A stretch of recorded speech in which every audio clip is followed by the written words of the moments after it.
प्रिय दोस्तों, नमस्कार।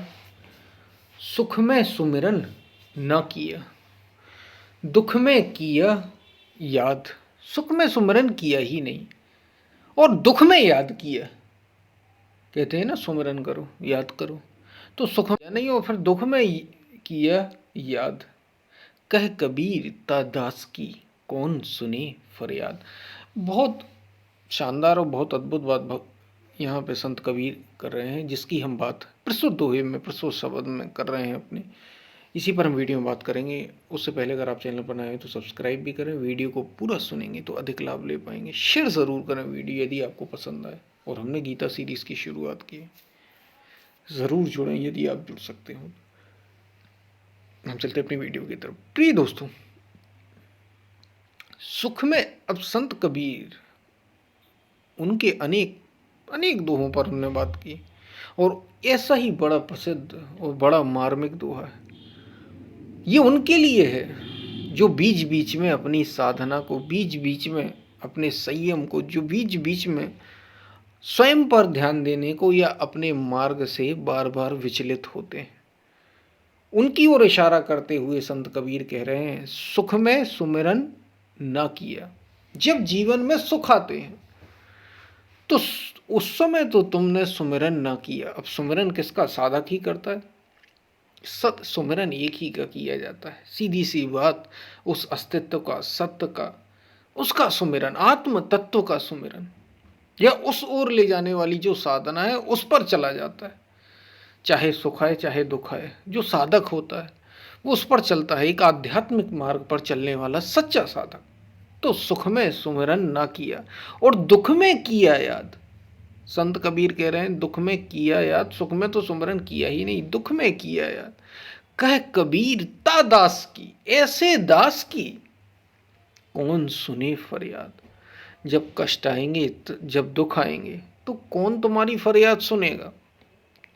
कोई सुनने वाला फिर होगा नहीं, फिर तुम्हारी भीतर सुनी नहीं जाएगी। जब तुम प्रार्थना करते हो, लोग कहते हैं कि भगवान मेरी सुनते नहीं। अनेक लोग ऐसे कहते हैं, भगवान तो सुनता ही नहीं, भगवान ने कभी सुना नहीं, भगवान सारे दोष। एक जो ये भगवान नाम का सहारा है ना, भगवान नाम है, जो ईश्वर नाम है, परमात्मा नाम है, जो इस संस्कृति ने खास तौर से दिया है, सारे दोष मनुष्य इस पर मर देता है, सारे के सारे। और ये कब करता है? जब उस पर दुखों का पहाड़ टूट पड़ता है। जबकि भगवान श्री कृष्ण गीता में स्वयं कह रहे हैं कि अर्जुन, वह परमात्मा ना तो कुछ करता है और ना कुछ कराता है, ना ही कोई जुगाड़ बैठाता है कि वो तुम्हारे लिए अलग से कोई प्रबंध कर दे। कुछ भी नहीं करता, वो इंटरफेयर ही नहीं करता, वो दखल नहीं देता, क्योंकि ये काम प्रकृति का है। जो जैसा करेगा वो वैसा भरेगा। यहां सीधा सी सिद्धांत है, जो जैसा करेगा वो वैसा भरेगा। अगर तुम्हारे ऊपर दुखों का पहाड़ आ रहा है तो तुमने ऐसा किया होगा। अगर कोई व्यक्ति बहुत अधिक सुखी है या जीवन में बड़े सुख पा रहा है तो निश्चित रूप से उसने कभी ऐसे कर्म किए हैं, वही उसके साथ हो रहा है। और अभी जो जैसा कर रहा है उसे आगे चलकर वही मिलने वाला है, क्योंकि जो आप आज कर रहे हैं वही तो भविष्य बनेगा, वही तो फ्यूचर बनेगा। जो आप प्रेजेंट में करेंगे वही फ्यूचर बनेगा, जो आप वर्तमान में करेंगे वही तो भविष्य बनेगा। पहले क्या किया था इससे कोई मतलब नहीं। आज आप जो कर रहे हैं, अगर आज आप दुखी हैं तो भविष्य में दुख बना रहे हैं। अगर आप दुखी ही रहते हैं या दुख को ही बुनते हैं, भविष्य में आप दुख तैयार कर रहे हैं और कुछ भी नहीं कर रहे हैं। अगर आप आज सुखी हैं या आप आज जीवन को जागरूक होकर पूर्ण जागरूकता में जी रहे हैं, बेहोशी में नहीं, पूर्ण जागरूकता में, बिल्कुल ऐसा पल नहीं जा पा रहा आपसे कि आप जिसमें जागरूक ना हो, तो भविष्य में आप एक पूर्ण पुरुष का, अपने को एक पूर्ण पुरुष तैयार कर रहे हैं।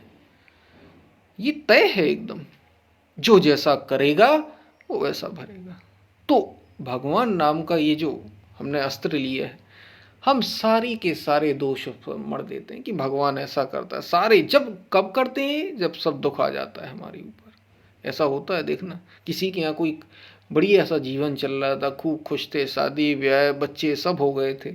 अचानक से पिता खत्म हो गए या माता खत्म हो गई या परिवार में एक से दो लोग खत्म हो गए जो बहुत करीबी थे। फिर देखो व्यक्ति को सारे दोष मढ़ देता है भगवान पर, कह देता है कि भगवान तो है ही नहीं। भगवान की वो उस समय भी पूजा कर रहा था, लेकिन बस थोड़ी बहुत कर दी पूजा और फुर्सत हो गए। मतलब वो जो होता ना कि हाँ जैसे ब्रश करना है, ब्रश करना पड़ता है, बस कर दिया और ख़त्म खेल। ये सुमिरन नहीं होता। सुमिरन का मतलब निरंतर सत्य से जुड़े रहना, ये होता है सुमिरन। उस सुख में सब भूल जाते हैं, उसी शरीर के सुखों में, अपनी शरीर के सुखों में ही जीवन जीते। हमारा चेतना का तल वही शरीर होता है, वही मन होता है, और उसी में हम जीवन जीते जाते हैं। बस उसी में जीवन जीते जाते हैं, शरीर और मन में ही जीवन जीते जाते हैं। सुख में सुमिरन ना किया, सुख में सुमिरन किए ही नहीं, दुख में किया। या तो फिर जब दुख आ गए तब भगवान भगवान, ईश्वर ईश्वर, गुरु गुरु खोजने लग गए, कोई सत्य का साथी, कोई ये हो वो हो। जब दुख आ गया तब, और संत कबीर कह रहे हैं, कह कबीर ता दास की, ऐसा दास जो ईश्वर का दास, जो साधक भी बना फिरता है कि हम तो साधक हैं, हम तो सत्य को चाहने वाले हैं। और जब सुख आया तो एकदम भूल गए, सो गए एकदम। सोना और कुछ नहीं कि कंबल ओढ़ के सो गए। अरे सोना मतलब ये है कि संसार में डूब गए, सत्य को छोड़ ही दिया, भूल ही गए। और ये बड़ा होता है इस मार्ग पर, इस आध्यात्मिक मार्ग पर, इस योग के मार्ग पर, इस सत्य के पथ पर।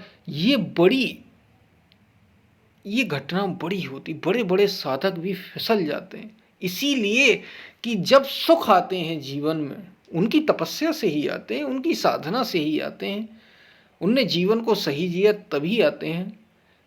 तो जैसे ही सुख आए, उनका नाम हुआ, वो प्रसिद्धि कुछ पाने लग गए, तो वो जो पकड़े हुए थे, जिस पर वो मार्ग पर चल रहे थे, उससे फिसल जाते हैं, उसे छोड़ देते हैं।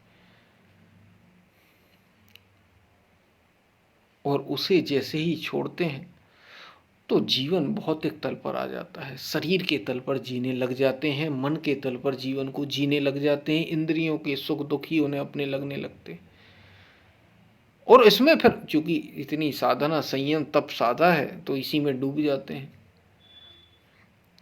और फिर जीवन का तो नियम ही है, यहाँ तो सुख दुख सब आते ही हैं। और जब दुख आया तो फिर याद करने लग गए, हे भगवान, हे प्रभु, हे ईश्वर, मेरी रक्षा करो, ये करो वो करो, ये कैसे हो गया, ये नहीं होना चाहिए था। संत कबीर कह रहे हैं, कह कबीर ता दास की, ऐसे दास की कौन सुने फरियाद। कोई नहीं सुनता। फिर क्यों? क्योंकि तुमने उसे पहले ही छोड़ दिया था। कोई नहीं सुनता का मतलब जो भीतर सत्य है तुम्हारे, तुमने उसे छोड़ ही दिया, तो वो सुनेगा कैसे तुम्हारी। जैसे हमने पहले ही बात की कि भगवान श्री कृष्ण ने कहा कि परमात्मा ना तो कुछ करता है ना कराता है, ना ही कोई जुगाड़ बैठाता है, प्रकृति से ही सब हो रहा है।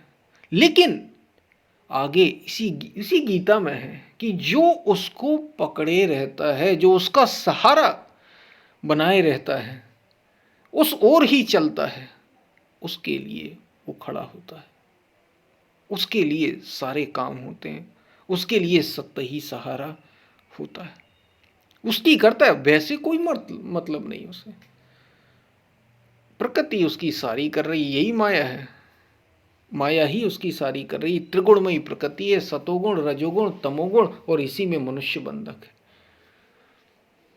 सारी प्रकृति इसी से चल रही है। अष्टधा मूल प्रकृति है, 5 तत्व है, और 5 और 3 8, अष्टधा मूल प्रकृति है। क्षिति जल पावक गगन समीरा, पंच रचित अति अधम शरीर, जिससे यह 5 तत्वों से शरीर बना, और 3 और मन बुद्धि अहंकार, ये मिल गए तो अष्टधा मूल प्रकृति हो गई। तो भगवान श्री कृष्ण जब ये बात बता रहे हैं, और वही बात संत कबीर यहाँ कह रहे हैं, अगर ऐसा, ये विशेष रूप से साधकों के लिए जो आध्यात्मिक पथ पर है, आध्यात्मिक मार्ग पर। अब जो संसार में उनकी तो कहे ही क्या, वे तो हैं ही, उनने तो कभी किए ही नहीं। लेकिन संत कबीर यहाँ आध्यात्मिक साधकों की बात कर रहे हैं कि उनके जीवन में भी ऐसी घटनाएं घट जाती हैं। फिर वे दुखी होते हैं और वे कहते हैं कि हमारी कोई सुन नहीं रहा। उन्हें बड़ा कष्ट होता है, बड़ा दुख होता है, क्योंकि वे सही मार्ग पर थे लेकिन फिर भटक गए। सुख में जब सुख आया, और सुख ऐसा आता है इस मार्ग पर कि फिर आप शायद उसे पागल ही हो जाए। संसार में क्या सुख है? संसार में तो कोई सुख ही नहीं। ये शरीर के तल के कोई सुख सुख थोड़ी होते। जब चेतना का ऊर्ध्वगमन होता है तो तुम्हें असली सुख का एहसास होता है कि सुख है क्या। और उस समय जब दुनिया तुम्हारे पीछे होती है और तुम जब सत्य को ही छोड़ देते हो, ऐसे समय उन्हीं भौतिक सुखों में लिप्त हो जाते हो, तो फिर जब तुम सत्य को छोड़ ही देते हो तो फिर कह कबीरता दास की कौन सुने फरियाद। फिर तुम्हारी कोई नहीं सुनता। फिर तुम पुकारते ही रह जाते हो, आवाज लगाते ही रह जाते हो भीतर, कोई नहीं सुनता, क्योंकि तुमने उसे छोड़ दिया। तुमने उसे सुख में सुमिरन नहीं किया। यहाँ तो निरंतर सतत सुमिरन है, सतत जुड़े रहना है सत्य से, सतत जब तक जीवन है बिल्कुल निरंतर जुड़े रहना है। तभी बात बनेगी, तभी जीवन खिलेगा। यही सार ही है। हमने एक वीडियो में बात की थी कि याद है तो आबाद है, और जहां भूला सो बर्बाद। अगर उसे भूल गए तो सब खेल खत्म हो गए। उसकी याद ही सब कुछ है, सत्य की याद ही सब कुछ है। इसलिए सुख में भी उसे सुमिरन किया जाए, सुख दुख से परे रहा जाए, सुख दुख से अलग रहा जाए, क्योंकि ये शरीर की बातें हैं, ये मन की बातें हैं। इसका केंद्र शरीर और मन है। इसलिए सुख दुख से अपने को अलग रखा जाए और केवल उस सत्य में ही रमण किया जाए, आत्म तत्व में ही रमण किया जाए। शायद संत कबीर की ये बात समझ में आ रही है। विशेष रूप से साधकों के लिए ये बात कही गई है जो इस मार्ग पर चल रहे हैं, कि सुख में सुमिरन ना किया, दुख में किया याद, क्योंकि दुख आते हैं जीवन में। कह कबीरता दास की कौन सुनी फरियाद। फिर ये मत कहना कि मैं उसका दास भी हूँ और मेरी कोई फरियाद सुन नहीं रहा, क्योंकि तुमने उसे सुख में भुला ही दिया। दुख में तो तुमने भले याद किया, फिर तुम्हें सुख मिलने लग गए और तुम सुख में भी उसे फिर भूल गए। इसलिए उसे पकड़े रहो, वही सहारा है एकमात्र। उसे मत छोड़ो किसी भी कीमत पर, तो तुम इनसे परे हो जाओगे, इनसे बाहर ही आ जाओगे, इनसे निकल जाओगे। शायद आप बात को समझ पा रहे हो क्या कही जा रही है। पसंद आए वीडियो तो शेयर ज़रूर करना। कोई प्रश्न हो आप कमेंट में पूछ सकते हो। और हमने गीता सीरीज़ की शुरुआत की, ज़रूर जुड़ें यदि आप जुड़ सकते हैं। तब तक के लिए धन्यवाद।